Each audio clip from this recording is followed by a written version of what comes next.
Nick Cannon has been all up in the news once again, and this time for his recent comments on marriage. Now, I know that you're probably thinking, who cares what Nick Cannon thinks about marriage? And I understand that. But the driving force behind his claims is something that we do care about, and that's personal freedom and not being controlled in a bad relationship. Now, on the one hand, this might be what you would expect coming from someone who's a father of 9 with 5 different women and possibly 3 more children on the way. But the reasoning that he gave in support of his views is something that left a lot of people conflicted, both wanting to agree with what he said and wanting to disagree with what he said. So let's talk about it.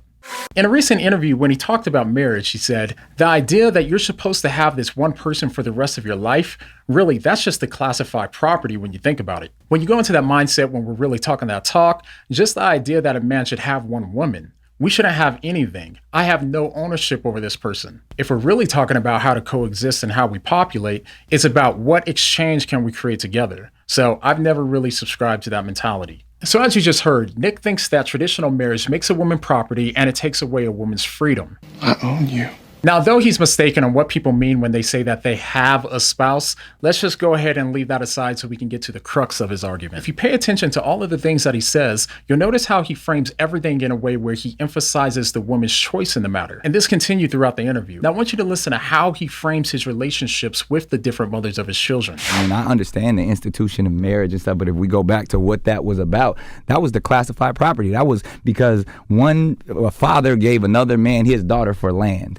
So when you really get to that concept, it's like, all right, well, we got to change all of this up because I don't want ownership over anybody. I don't have ownership of any of the mothers. Those women and all women are the ones that open themselves up to say, I would like to allow this man in my world and I will birth this child. Mm-hmm. So it ain't my decision.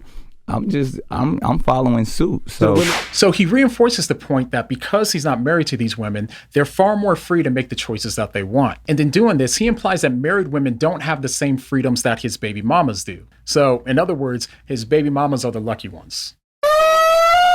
But one thing that I will say is that there's an aspect of what he's saying that a lot of us can relate to. As millennials, statistics tend to show that we have far more reservations about getting married than previous generations, and we fear that marriage can destroy our freedom to do what we want to do. So in this way, at least on some level, a lot of us would share his concern about not wanting to be controlled and might also feel drawn to the idea of having one foot in and one foot out of relationships. Now, Nick is certainly right that marriage does require a willingness to give up some of your personal freedoms, just like having children does.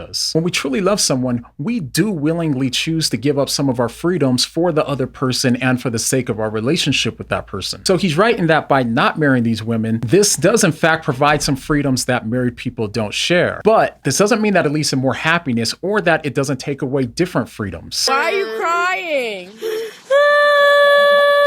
Think about it. When it comes to freedoms, we have to realize that when we choose the freedom to have something, we're choosing against the freedom to have something else. So let's say that I give my son the freedom to eat candy for breakfast, lunch, and dinner for the next 10 years.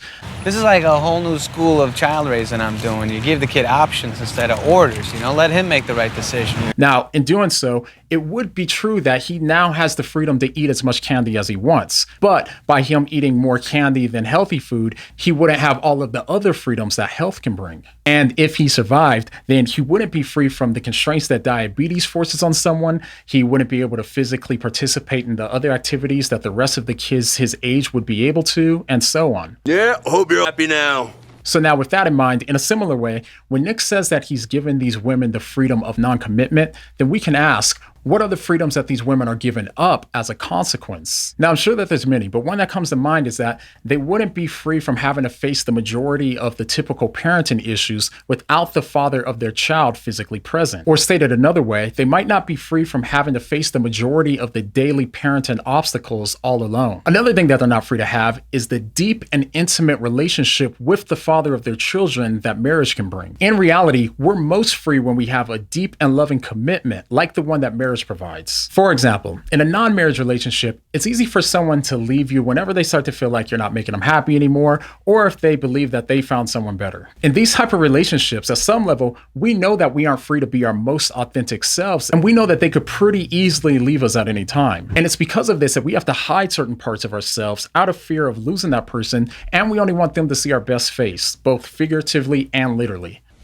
Holy, she's a man. Not a man, he's just a wigger. You sure about that? But in a committed and self-sacrificial marriage, there's a security and stability that can provide you with the freedom to be your most authentic self, to be known for who you truly are deep down, and for you to be able to still be secure in your relationship, even when your worst traits inevitably come out. So again, Nick is actually partially right here. You can say that marriage does actually take away your freedom to do what you want. But in another way, a mutually committed marriage actually gives you the freedom to be yourself without having to worry about abandonment and rejection. And by the way, for those of us that are Christians, we see this idea of self-sacrifice and commitment in marriage stemming from the self-sacrifice and commitment that God showed us in Jesus. It's because of the self-sacrificial love that Jesus showed us on the cross that we know that we're loved to the point where he was willing to die for us in our place. And it's because of his commitment to us that we know that nothing can take us from his hand. It's because of this that we're more free than ever before to have our authentic selves seen